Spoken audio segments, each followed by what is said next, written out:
the side. Remember, you want the thumb to lead the way. Try going up with your palm down. Can you go all the way to your ear?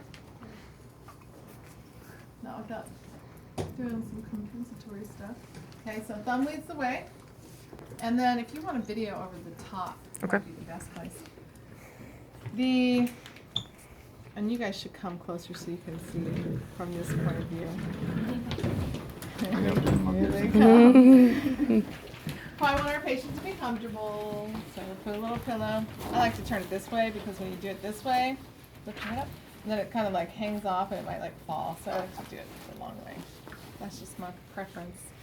Your fulcrum is going to be the middle of the anterior glenohumeral joint. So you've got to find kind of where the humeral, the greater tubercle is, and kind of come around to the front of that humeral head. But the humeral head's actually in the joint, so kind of like right in the anterior part of the humerus. How's it worded on my specifically? Midpoint of the anterior glenohumeral joint. So you've got your scapula, you've got the humeral head here, like this. So we're basically going to go right here. Okay? So you just find your humerus, your humeral, the rounded part where the greater and lesser tubercle are, and pretty much go right in the middle of that. Okay? You don't want to be down here in the armpit. Okay? It's going to be more superior than that. Then your stationary arm is going to be parallel to the sternum. Okay? So you've got a straight line over here.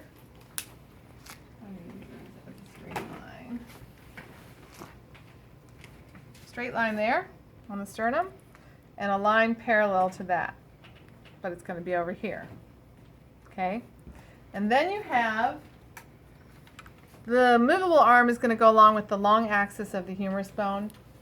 And again, because the thumb's pointed up, you can just kind of use your condyles and go right in between those.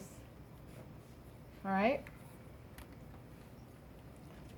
So parallel to the sternum, right over the anterior glenohumeral joint, and then your movable arm goes with the long axis of the humeral shaft. Okay? Thumb leads the way. Bring your arm all the way out to the side. Actually, I'm going to switch sides.